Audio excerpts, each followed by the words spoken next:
everything. Yay! So no, what I was saying though about the your pads of paper, Yeah. even 10 is great. So there's what 30 pages per 24, 30 Yeah. pages per, and if you set it up right, that's 9 cards per page. Like I did the math absolutely. on it. I did the math on it, and it's super economical to use that paper when you can get it at the right price, whatever. So that's actually really cool. But dude, do you know where my paper is? Well, not at the moment. Like, so this is the reason why you don't organize your studio, because when you start doing it, you lose everything. Oh man, I've got to. I'm Well, looking you just around right moved. now and like, no, I can't find anything. You've got a great excuse. You just moved.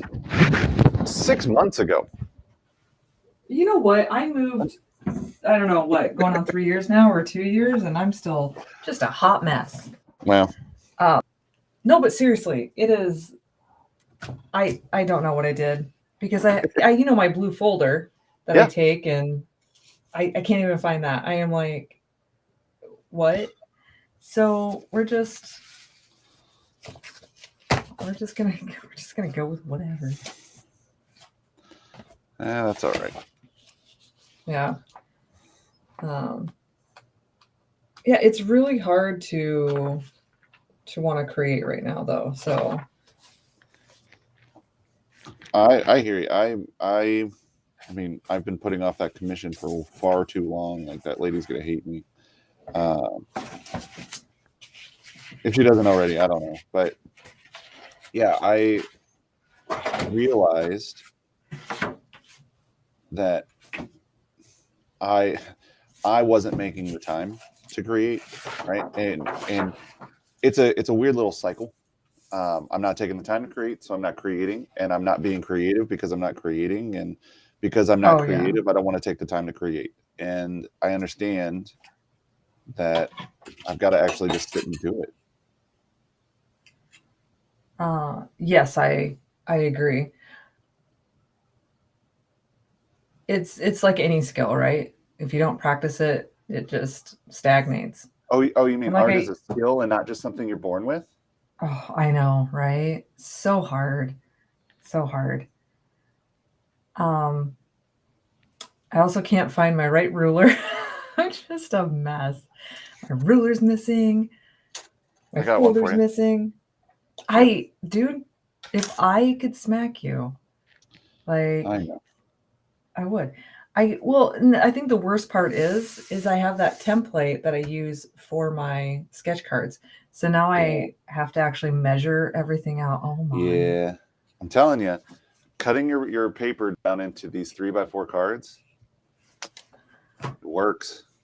I have a hard time working on something that small, though. There's something, yeah. And in like 2 years, I'll be like, dude, why wasn't I doing this earlier? I know. I've been telling you for 2 years. All right. What are the measurements on this, dude? Help me out here. 2.5 by 3.5. Oh, well, I know that.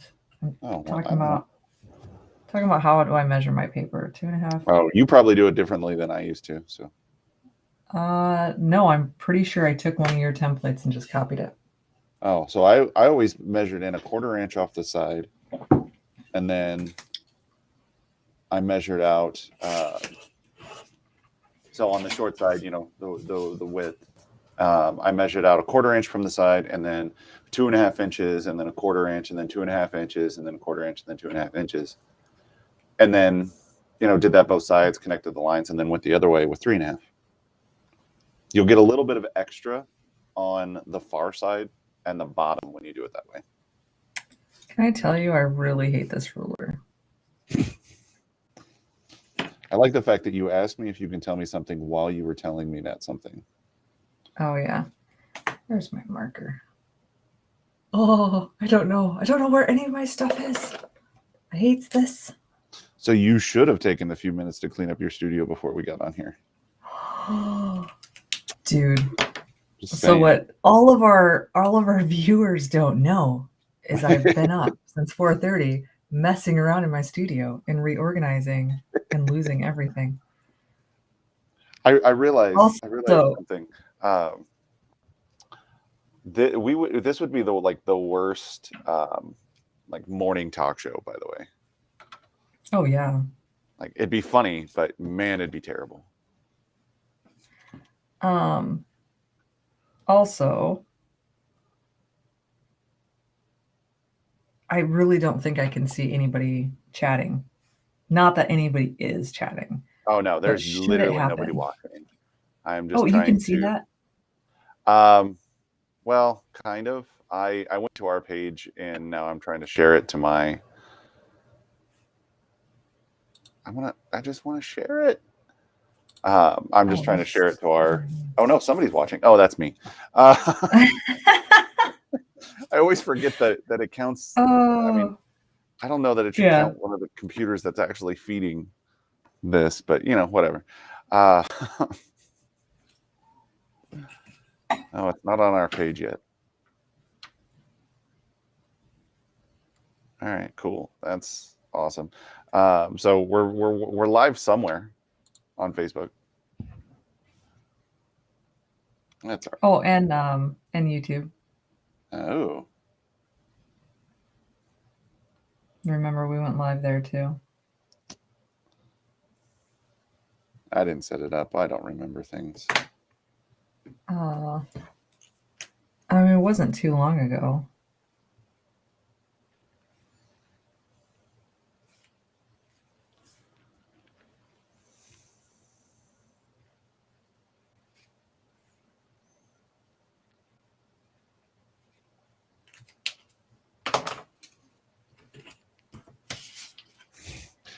So last week we kept talking so much that none of us really focused in on what we were doing, and now we're trying to focus in on what we're doing and not talking much. Oh, there is no focus here. There is drawing lines.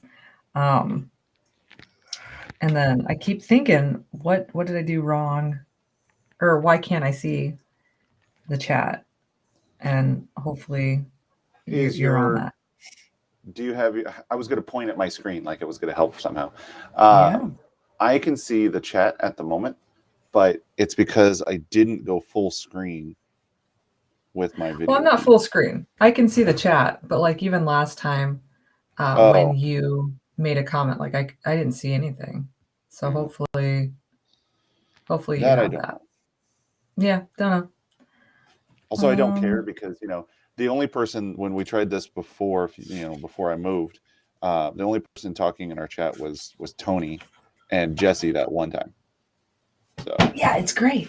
And once again, this is 7 in the morning. So right, 7 in the morning on a Saturday. Like people are sleeping right now. Oh, what is that? Sleep. No, I had a really interesting conversation yesterday with one of my coworkers. We were talking about the whole peaking early or being really good at something, and then not practicing your craft because of it. Right. And it's that whole idea of I'm sorry, rulers are terrible. At least you know how to use one. Oh, right.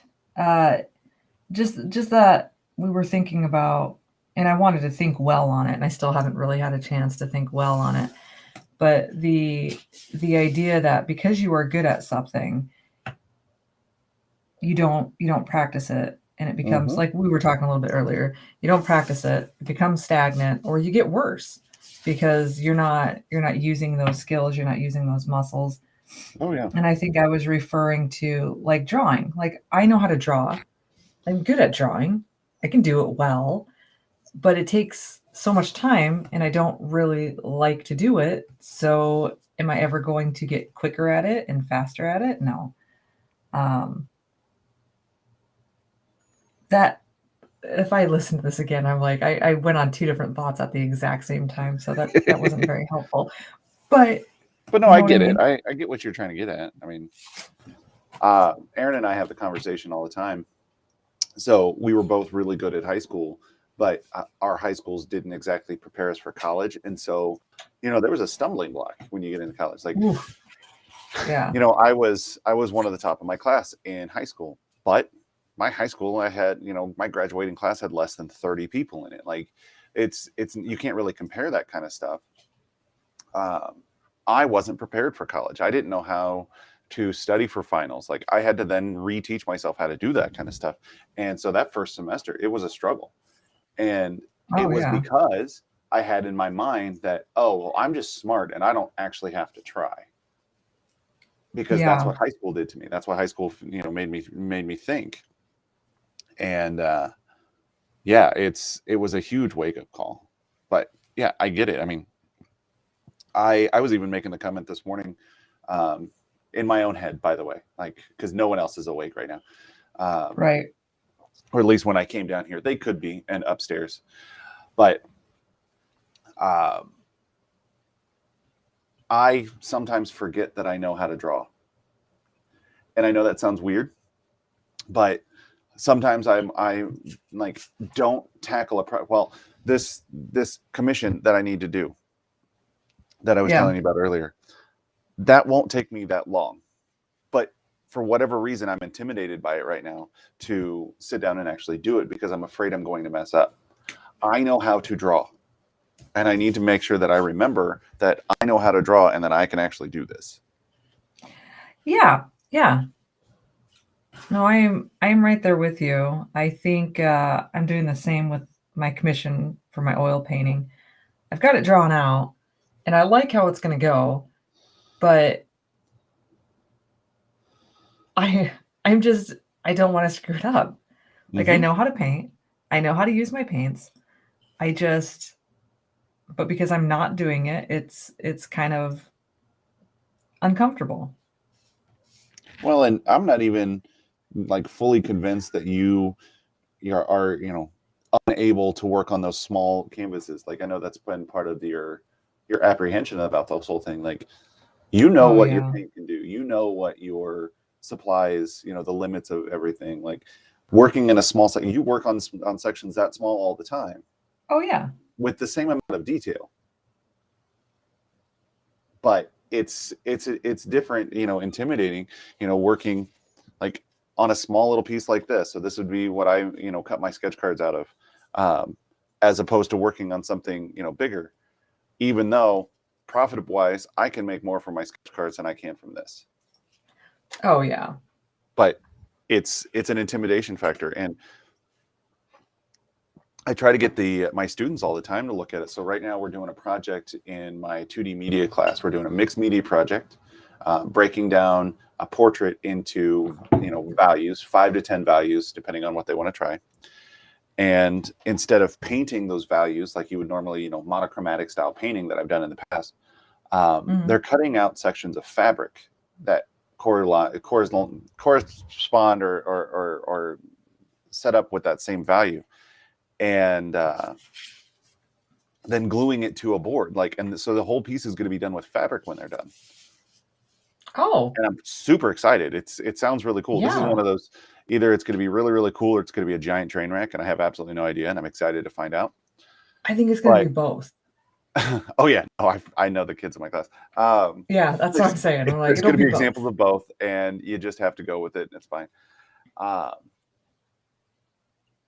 But yeah, like I required them to do, like, the minimum size they can do is 16 by 20. Oh, good. Because if I allowed them to, I'd have 4 people try to do it this size. And oh yeah, that's not going to work. No, that won't be as good. I want to have a section of our art show that is, holy crap, what are those? Oh yeah. That's always my my goal. Okay, not to derail us here real quick. 2.5 by 3 or 2.5 by 3.5? 3.5? That's what I thought, and I just did this all wrong. Yay. All right. Let's put it this way. You can make sketch cards whatever size you want. The standard size is 2.5 by 3.5. Yeah, I'd like to do standard here. So are you just working on sketch cards to work on sketch cards, or is there a reason for the set you're working on? I'm not actually working on a set. I am going Well, to I just work meant like on. the page that you're getting set up. Oh yeah. I now I'm putting lines where they don't even belong. I want to actually make Valentine's Day cards for my family. Ah, Thank you, eraser. This is the reason why you don't use erasers on the back of your pencils. oh yeah. Where are my erasers? I seriously, I'm so irritated What with is myself going right on now. here? What Like, is I the think when we get matter? off of here, like, you need to take a good 10 minutes and like just reorganize everything so you know where it is. Reorganize it again? Well, No, yeah, I actually didn't get very far. I took everything off all of my shelves. Not that you can see. Well, I mean, I've got all these shelving units at the back of my tiny right. studio, and I added shelves, and I took things away, and I put it all back up. But man, I don't know. Talking about hot mess. That's what we got. Well, like I said, we've been here for what, 6 months, and the cabinets above my my desk area are still Mhm. not organized enough. Like, I have shoved things in there, but not efficiently.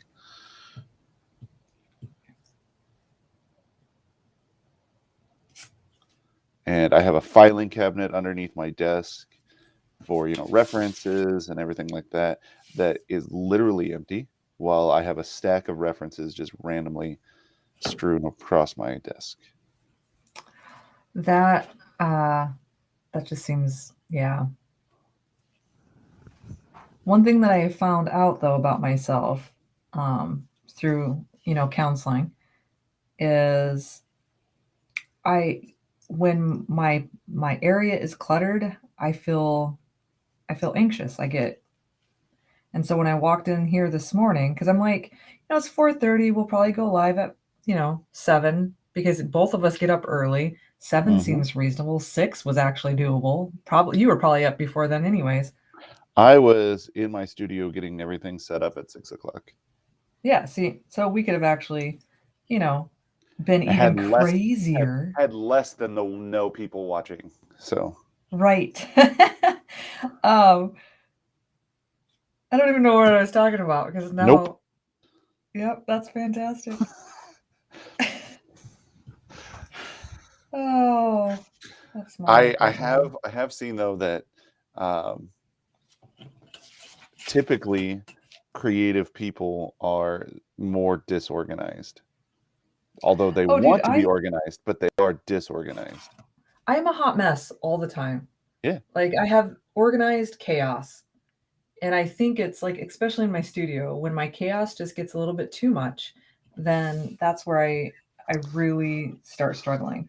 And so Well, walking in here this morning, I'm like, I can't do this. And it's just because of like build up. Like I was working on lesson plans in my studio, which I really do not want to bring work here. It's still art that I'm right. thinking It's about, different. but it's different.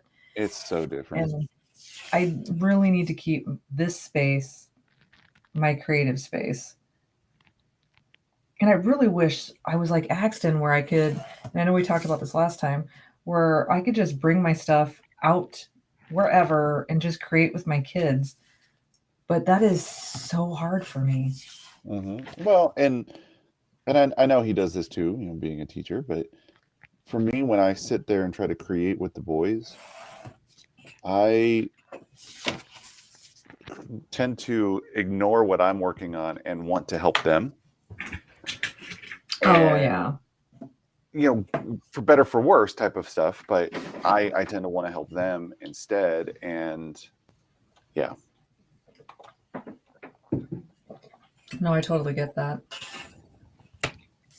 Yeah, I'm definitely one of those people where when I'm ready to create, I block out everything else. Like most of the time I have a TV or something going on in the background that I'm actively ignoring anyway. And so I don't even know why I put it Oh, on. I agree, but I do the exact same thing. Typically, I'm either watching Hitchhiker's Guide to the Galaxy or Nice. Doctor Who, something I've already seen anyways, but Yeah. it's just running. I'm not paying any attention. Sometimes I'm Right. like, the credits are rolling. I'm like, oh, I'll just rewatch it because I didn't pay attention. Right. Yeah.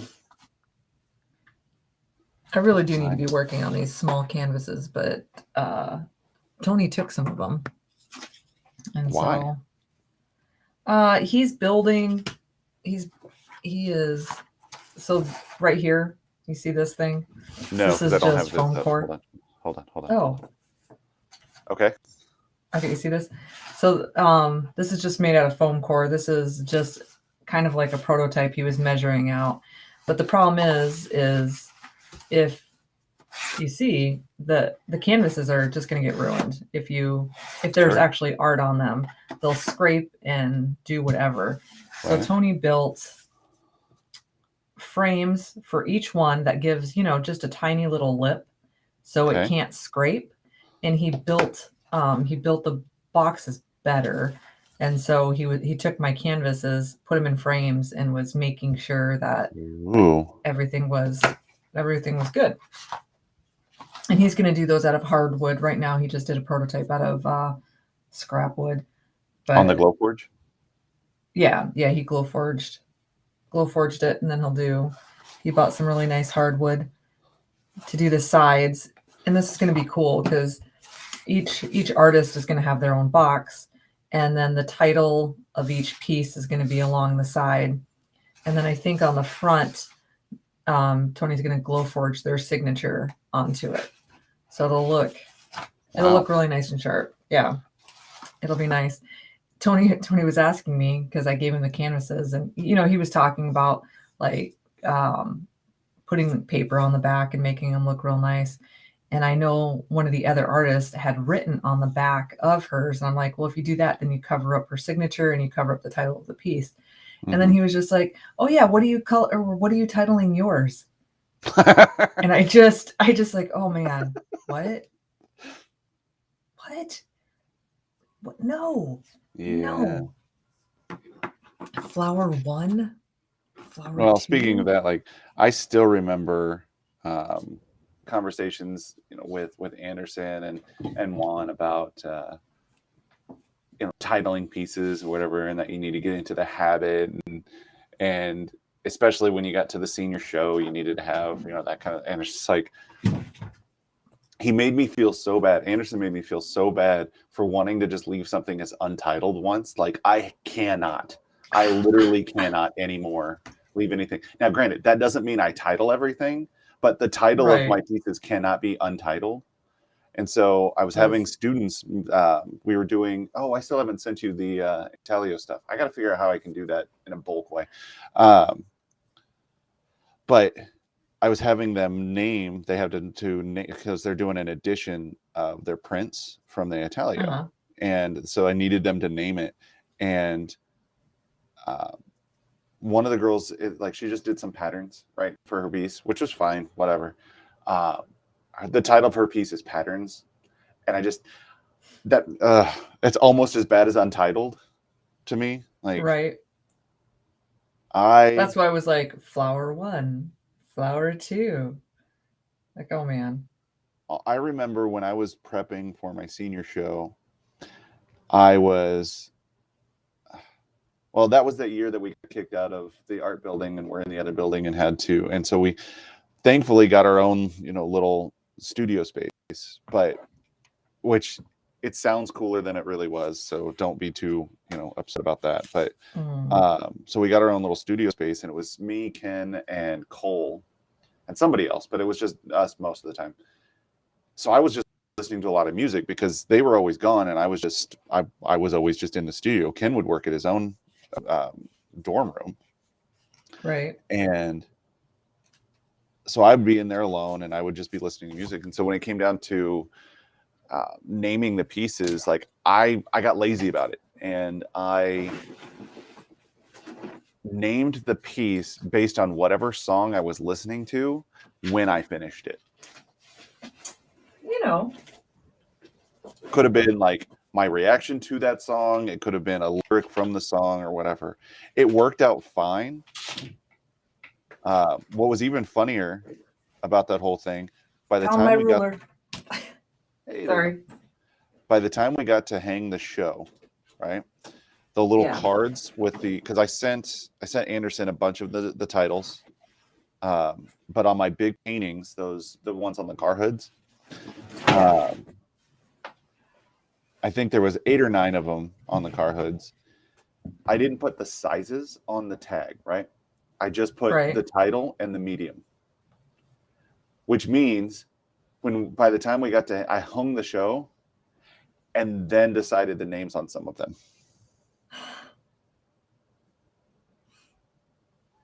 Like There's nothing wrong with that. There was 3 or 4 of them, 3 or 4 of them that, like, there was a couple of them that I knew, like, that I was like, all right, based on this one, this is the actual time.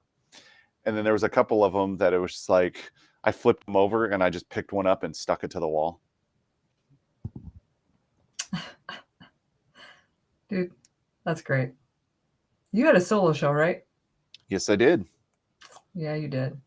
Well, yeah, but it was mainly because I was the only one that was prepped and ready to go and graduating at that time. Well, also, I had large enough pieces. Yeah, I swear, my whole tenure there, it was always 2 people. It was either a solo show or it was just 2 people. Yeah. Yeah, I was really surprised when you had to do a 3. Yeah, I was not happy about that, but I remember that. I remember you weren't happy. But I mean, your guys' show didn't look bad by any means. Like, I think the pieces that were in there complimented each other, and then the third person's pieces highlighted how good you other 2 were. Oh, that's just not nice. I hate saying things like that because it's like, that's just like mean and unnecessary at this point. Well, but she was so hostile. I think that's the part that I had the most problems with, is just her unwillingness to actually be a team player. Sure. Like, we're all hanging our own show, so we're all trying to make it the best for everybody, except for this difficult person. And, yeah, it just makes it more difficult. Have you been down to Peru to see any of the shows in the new space? No, that would imply I have time. No, I get that. So when I say new space, it's been converted since, I mean, at least 10 years now. They're not in the performing arts building, which, man, the performing stage or whatever, that's where I had my master's graduation. That looks so different. Like, it's not as big as it used to be. So no, the gallery is now in what was our old upstairs drawing lab. Oh, that's weird. Yeah, I got to go see a show there, and I don't remember what the show was for or why I was in town. But I got to go see a show there just before, maybe a year or 2 before Anderson retired. Okay. And it was kind of cool. It was a former student. That's actually pretty cool. Well, I was actually thinking, what would be kind of fun to do is talk to a bunch of the people that we were at school with at the same time. Yeah. And then propose to Peru of an alumni show. Oh, that would be fun. So each one of us gets to, submit 1 or 2 pieces, and an eclectic, hey, we went here type of thing, and not just open it up to the people that we know. Like, that would be kind of a crappy move, but like, open it up to them and say, hey, you've got enough alumni that would like to do a show. can you accommodate that in the next year or two? I bet they absolutely could. Oh, I know they could. I don't know what their scheduling is at the on that right now, but I think it'd be fun. I think that would be fun.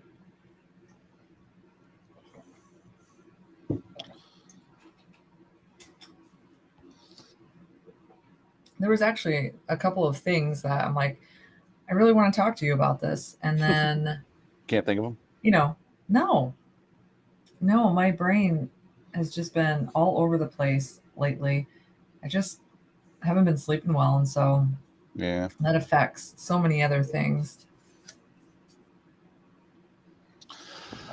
Yeah, I know how that goes.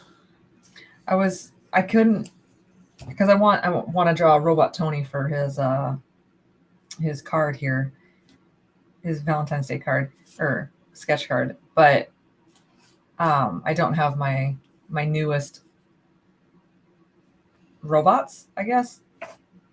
So I don't know where my new sketchbook is that I started doing my robots in, and I've been working on my robots. So I was leafing through this one trying to find Robot Tony, and I'm like, I really want to do some of these as paintings. Yeah. Like so much. I hear you.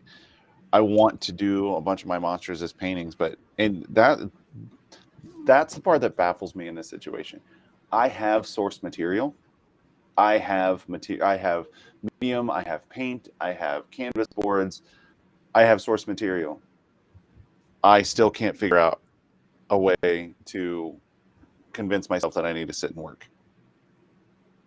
I'm right there with you.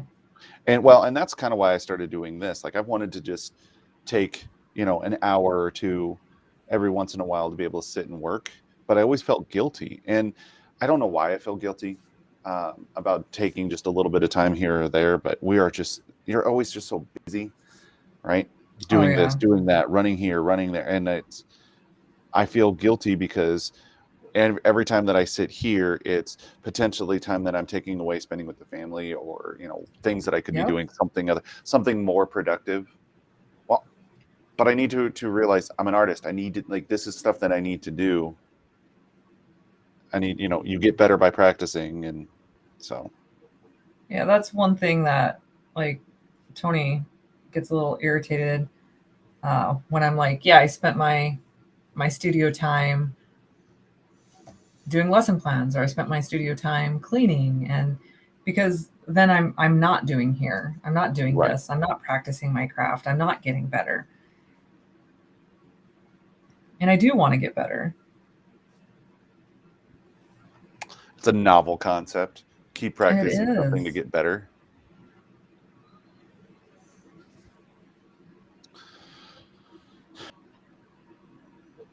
All right, before I go too much farther on this thing,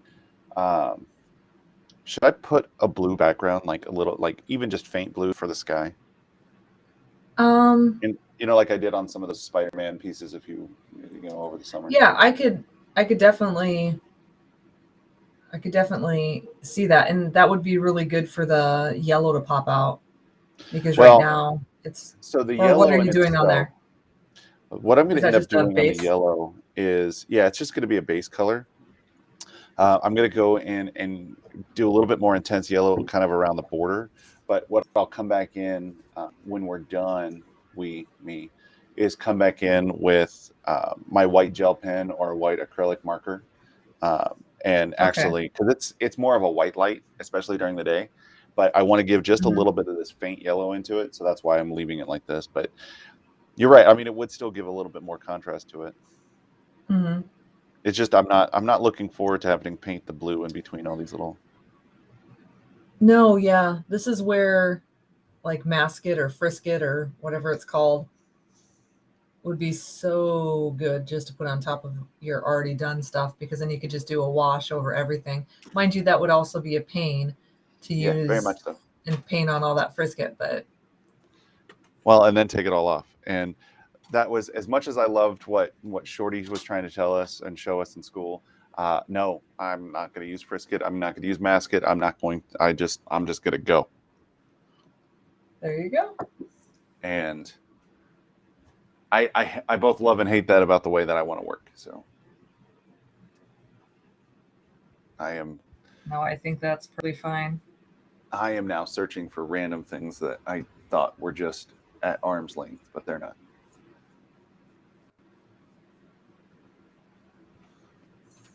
Ooh, you know what I could do instead? Watercolor What? pencil. Watercolor pencil. Oh, there you go. Yeah. Use your materials. I got to tell you, when you first showed me watercolor pencils a while ago, I refused to use them because they're cheating. They're not. Ah, And, they're so not. no, I get that. I'm just saying, like, I understand where people are coming from. When they look at it and be like, no, it's really not. It is a different way of doing things, but it's not cheating.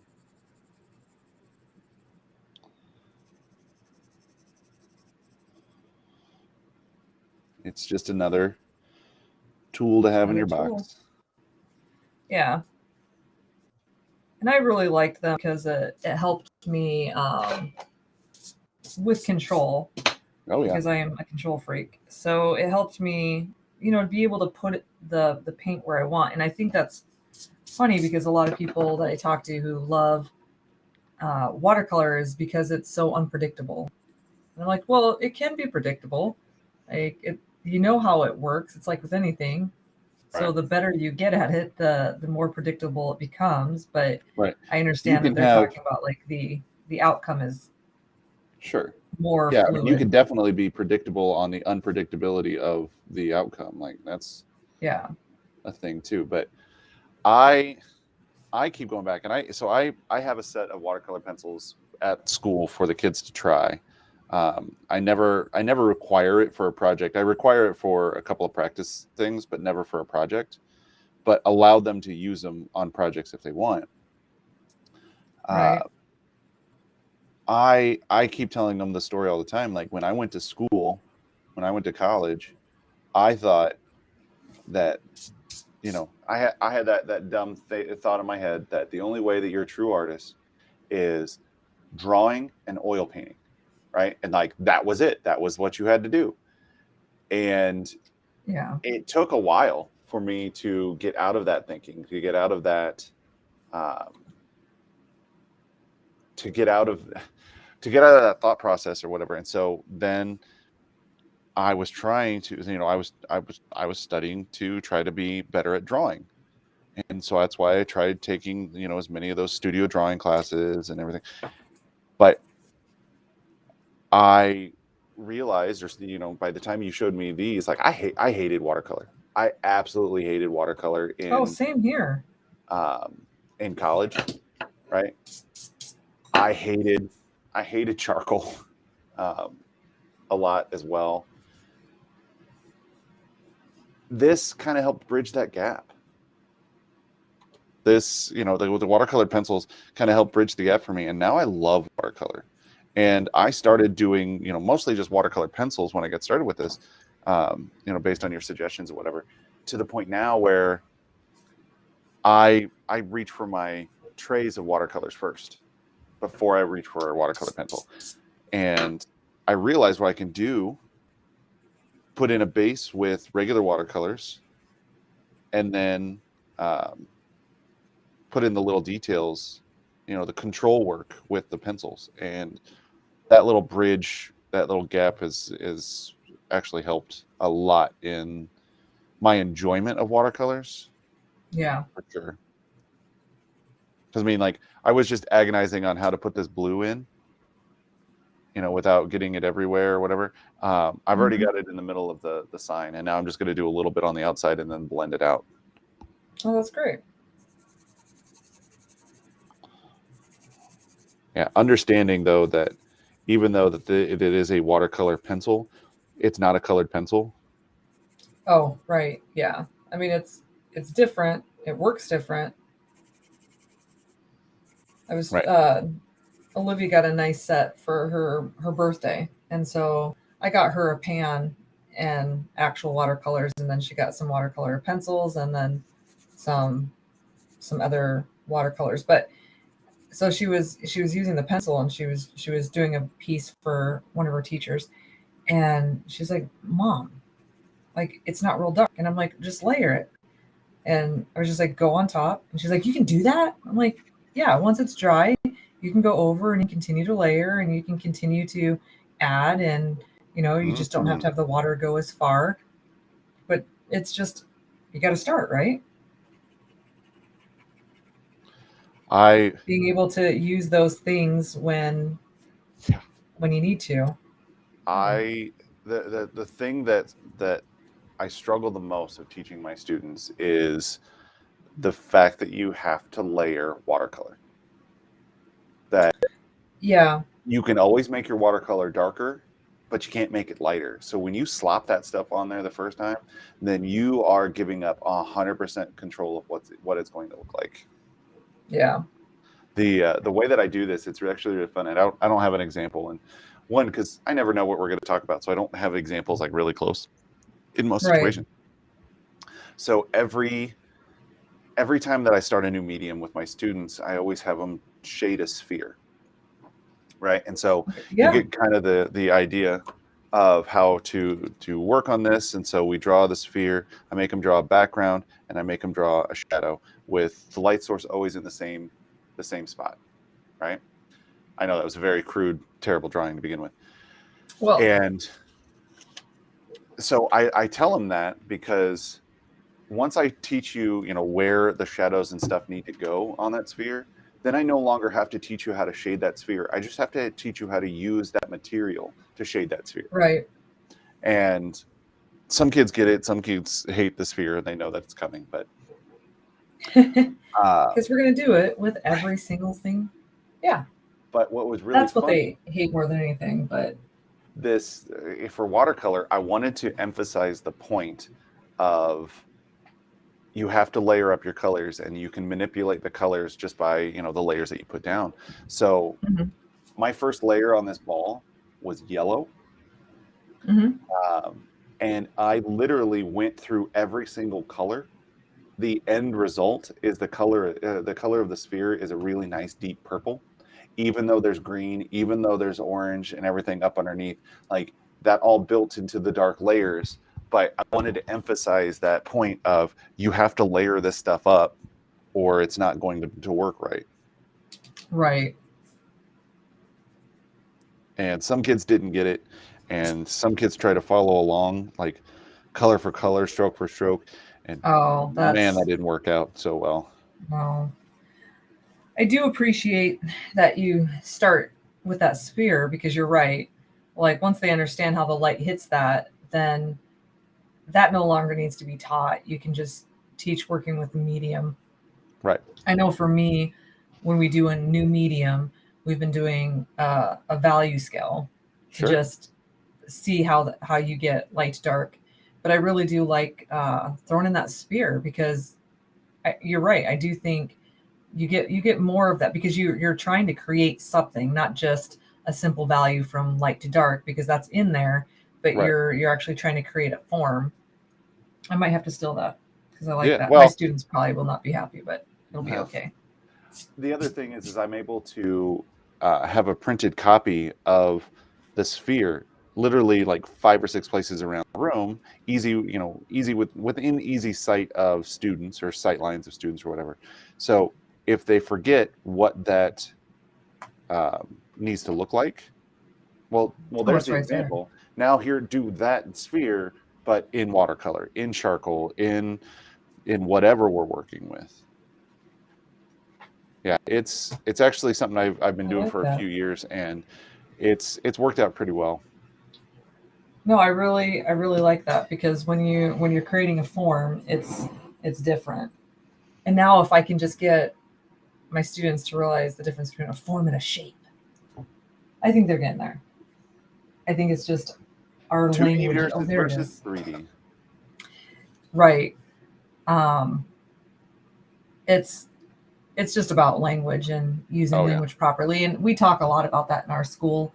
Like if you don't have the right language, then you're not able to communicate well. You can communicate, but you can't do it well.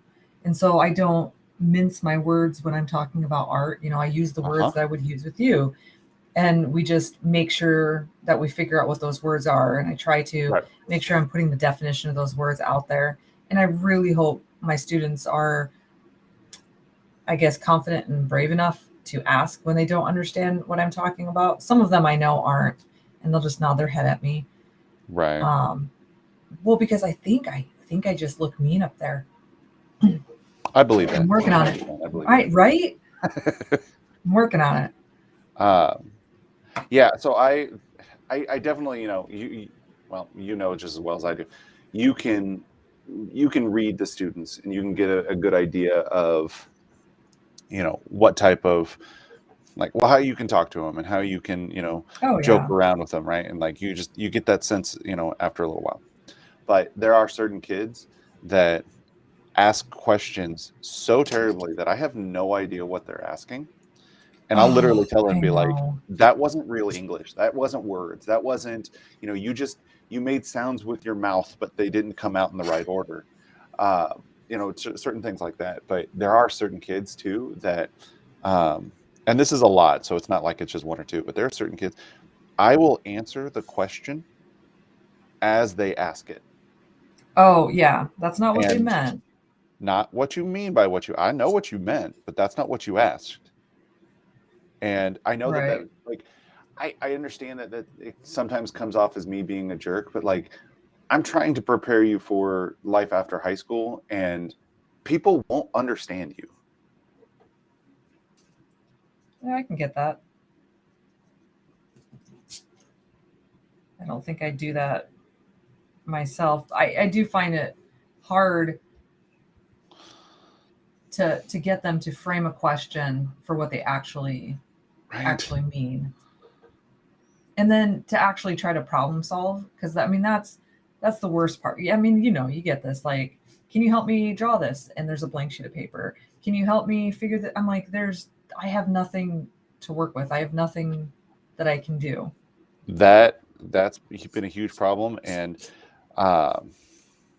because they want you to do it with you. So I wear a lab coat, right, every day. Yep. I keep a little thing of sticky notes. They want help drawing something, I will draw on a sticky note and sit it on their paper next to what they're trying to draw, but I don't actually touch their projects. Oh no.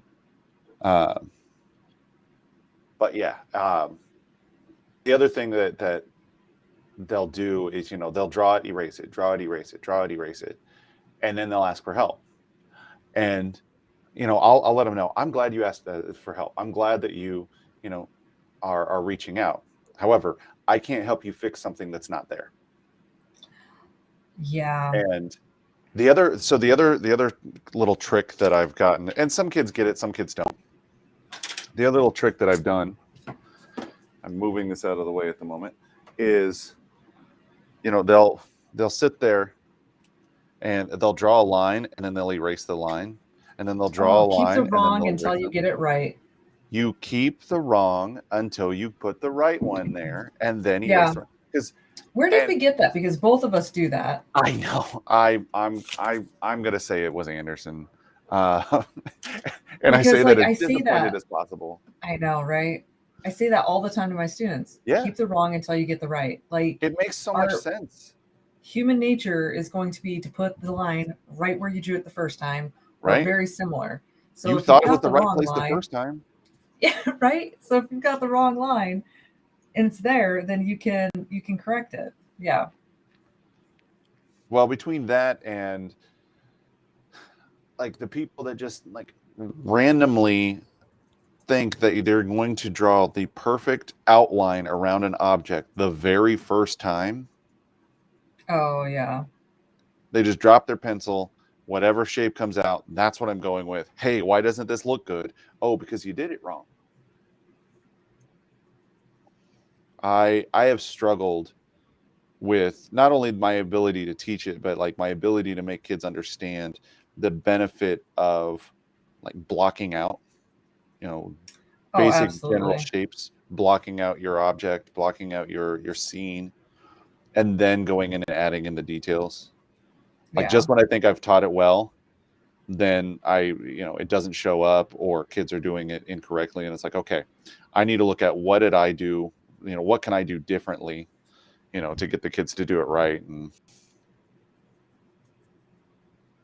yeah.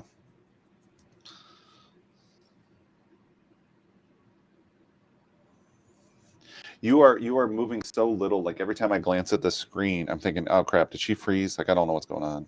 Oh man. Like Yeah. you're making such minute little details from time to time. Well, right now I'm drawing the sonic screwdriver and I'm not liking how it's.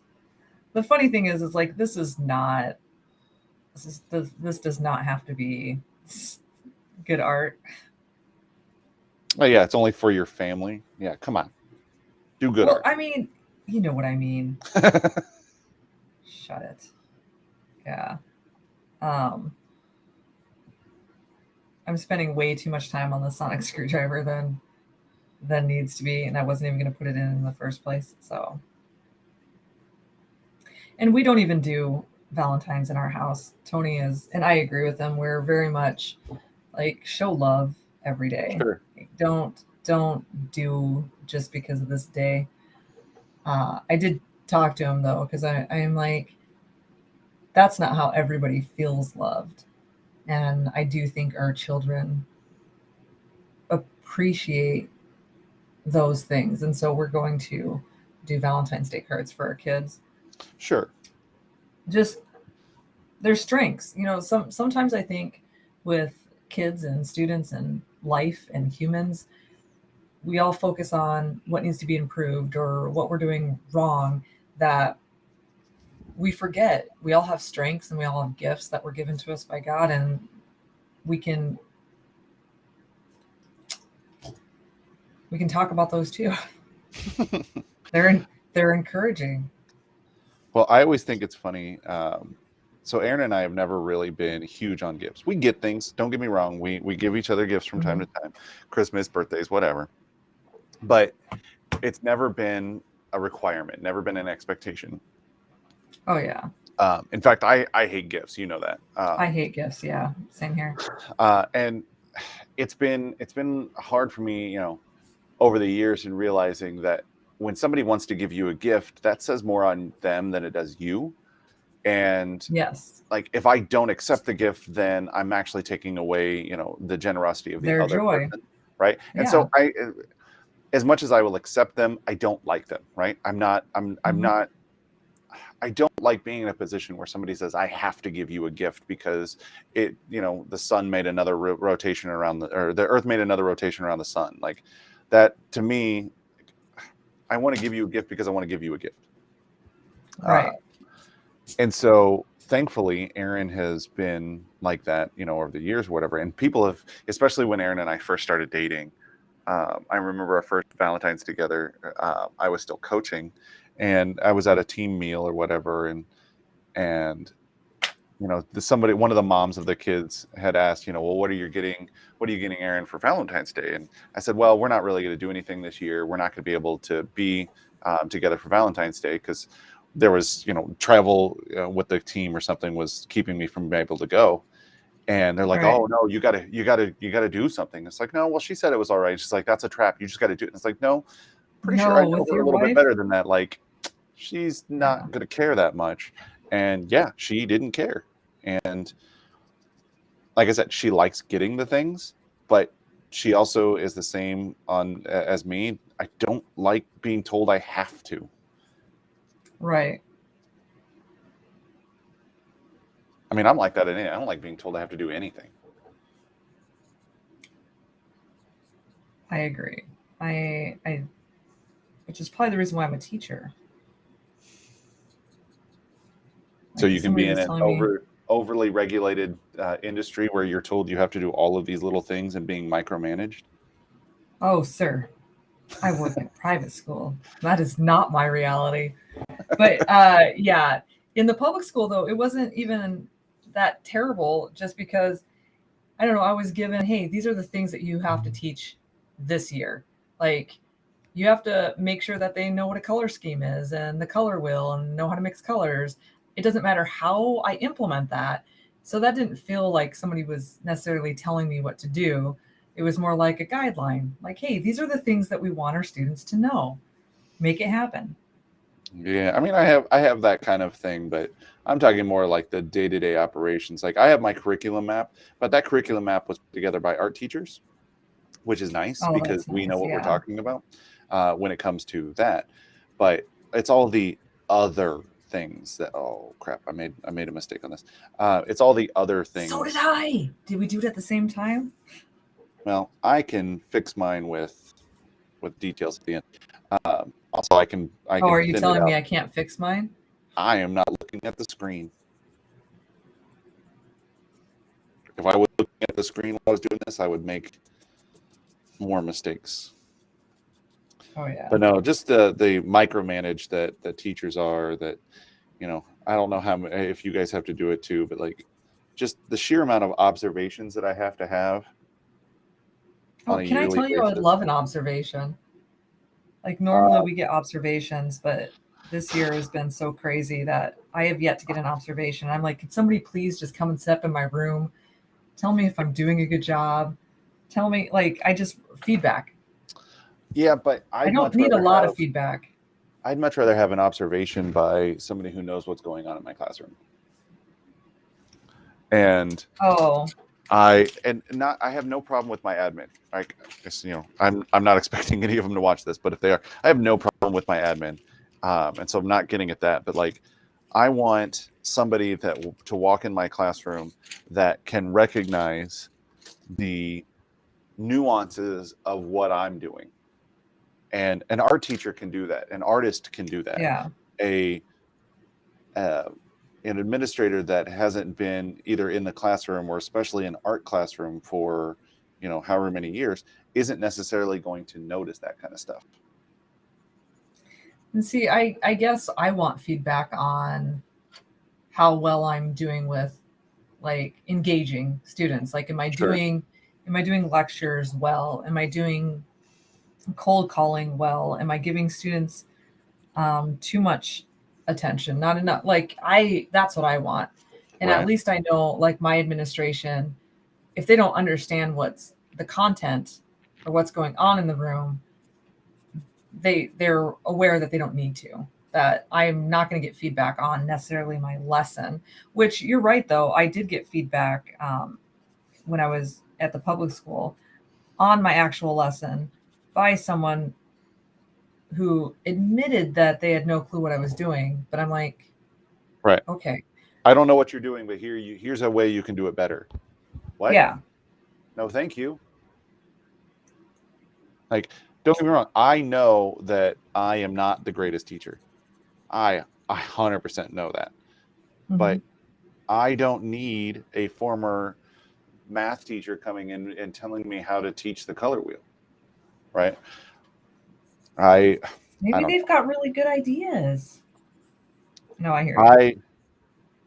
I I lose respect for, you know, especially I've had an admin in the past, and I think I've had this conversation with you. An admin in the past, um, when talking about the high number of failures. Well, first off, if you're going to fail in art class, it's because you're not showing up or not doing the very easy things that I'm asking you to. But their response to why I have, you know, to how to help and fix some of the failures is, well, you should just make your class more fun. And I Dude, have never wanted to jump across a table at another person more than in that moment. that's Like, more fun. right. Yeah. You Oh mean in art man. class where you get to create things and be messy and you know, yeah, I understand that there's some content to it, but my class is fun. Some kids are just not Jerks. going to. Yeah. Well, they're kids, and especially at that age group, they really do know it all. They know what they want. They know where they're going. Um, yeah. Yeah, I don't get me wrong. I understand. I would like to make my classroom fun. 100%. But my job is not to entertain my students. Right. And I don't go out of my way to, make it overly boring or anything like that. But my job is not to entertain them. Where are my markers doing? I'm getting out my new ones that. Ooh. Oh no, we talked about these. Like these are. Is it alcohol These are markers fantastic. or watercolor markers? No, these are my permanent markers. These are the zebra. The zebra ones. Yeah. Yeah. I just That's want actually, I'll be going over variation this in my line. when we're done. So this is a trick that I actually learned from Axton when doing larger pieces or whatever, especially if you're going to do watercolor and more traditional watercolor. Watercolor pencils are a little different, but I actually did all of my lines with an 005 micron pen to keep really thin lines. Okay. I'll do all of the work that I'm wanting to do, and then I'll go back in with the zebra and do all the extra brush work on top. Oh yeah, that's kind of what I'm doing right now, except for I'm doing it before I add the color to it. Well, now adding color first is actually a better idea because sometimes it washes out your lines. yes, and that was my big deal and this is before I even bought the zebras. I had some pens that I couldn't get to stop bleeding when painting, and so he was like, "Oh, try this real quick." Okay, cool, and I've literally done it since. That's awesome. Yeah. But what's really nice is when you're done, then you can then keep an eye on the way that the coloring is working or anything like that, and use that as a way to kind of emphasize. Or like I have a little bit of bleed out here on this W. Oh yeah. When I go back in, I can fix that. Like I can hide that and won't even look like it was a mistake. No, it was intentional. It's the way I wanted it. Well, that's what I tell my students all the time. Just make it look like you meant to. Well, then you're going to hate the comment that I'm about to make, but okay, Anderson. Oh, I know, dude. I know. In my, I probably do it in all of my classes and just don't realize it. But in my grammar school, in the little kids school, I say, let's be artsy all the time. And I remember I was just like, okay, guys, let's get to work. And then they just stared at me and they're like, where's our artsy? I'm like, oh my God. Yep. I hated that term so much. I use it all the time. So did I. I absolutely hated it. I'm like, you go be artsy. But I was such a difficult student. Oh man, I don't know how I am so grateful for his patience. You were definitely super, super stubborn, especially to any suggestions that he wanted to give. You came across, and I know that he was frustrated, but he dealt with you too. Like that, you came across of the, why are you even telling me this? Like, you don't know what you're talking about, old man. Like, and you got better. Don't get me wrong, you got so much better over the years. But like, I remember, yeah, when he asked me if I wanted a full refund to get out of his class, yeah, that was an eye opener. I remember when you were doing the blue portraits. Oh, the portraits. Yeah. And I remember sitting in the studio and he came by and started talking to you about it or whatever and offering you suggestions or, this or that. And like he walked away and you were pissed. You were just ticked off of, I'm not changing anything. I don't care what this guy says. It was comical to me. That I have grown so much. But the same thing too, and whether you respect him now or not, but at the time, with Drew, like he knew what he was talking about painting wise too, but nope, no one wanted to listen to him either. Like, so he stopped trying, like, because no one wanted to listen to him. He's like, you know what? I tried. I'm going to just keep painting. I'm going to do my own thing. It was like having a little Anderson. It wasn't helpful. I mean, it was helpful. Yeah, it was very much so helpful. Yeah, like later on when I got over myself. But I mean, that's the thing is like there's something to learn from everybody, and if you think you already know it all, then you are missing out on some great opportunities for growth. Mm-hmm. Well, I think that comes back to kind of the conversation we were having earlier. So I think the eye opener for me with Anderson, one, I when I got there, I realized oil painting was not going to be for me. I struggled with it so much. Oh yeah. But he had a conversation with me at one time, excuse me, I can't even talk this morning, where it was along the lines of, you may have been the rock star of your high school, the rock star artist of your high school. But that doesn't mean you will be here. Like, you're in a room full of everybody else who was the rock star artist of their high school. Oh And yeah. it was kind of back to what we were talking about before. Like, you can't just be told that you were good and then give up trying. Like, if I wanted to be better, I had to keep going and had to keep trying. And that was just kind of oh, yeah, all right, I'll try. Like, I'll put more effort into this. It's not just a go with the motions type of thing. Yeah. And that's really where, hey, man, you've got to be willing to listen, right? Mm-hmm. That doesn't mean And you have to agree with what somebody's telling oh, you, absolutely not. but Yeah. especially when somebody has, experience in the field that you're trying to get better at. Whether you learn from doing what they're asking, or learn because you're doing, I don't want to do that, let me try my own thing. Like, you still have to be open. And there was a Yeah. lot of things that, especially 2 or 3 years into Peru, that um, we were doing in spite of what Anderson was telling us, and he knew it. He absolutely knew it. Oh, absolutely. Yeah. But we were still showing growth, and that was more important to him than for us following every little thing he was doing. And we honestly, I mean, we really did get better on Mm-hmm. just listening and realizing, um, that we don't know it all. Well, I really think that we got better even when we were trying to create things or do things in spite of him. We were getting Mhm. better because we were determined to practice the way that we wanted to get better at it, to show him that we could be better at it. Yeah. And so, creating in spite of him led to us trying harder in some situations. Yeah.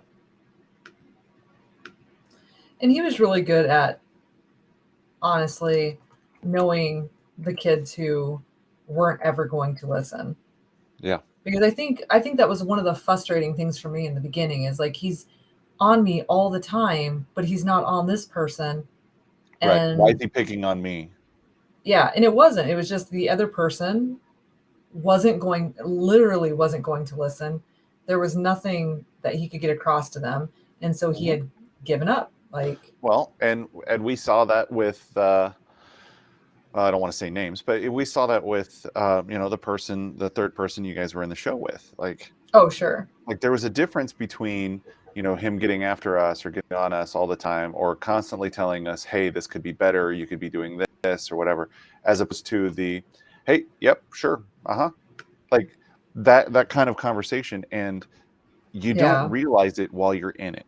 You realize it after the fact of, oh, that's what was actually happening. Yeah.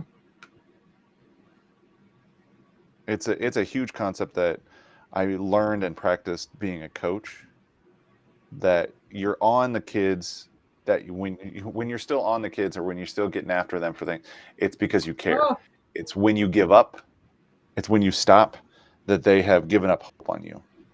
yeah. So yeah, I definitely understand why it's frustrating, but I also, and like in hindsight, I can see, yeah, that wasn't as bad of a deal as we thought it was going to be.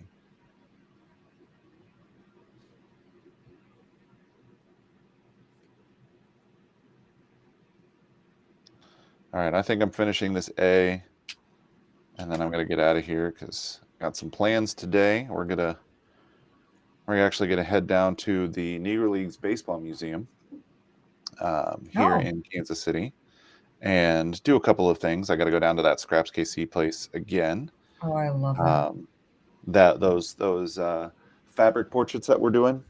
I'm sourced most of the fabric straight from that place, so I'm heading back down there.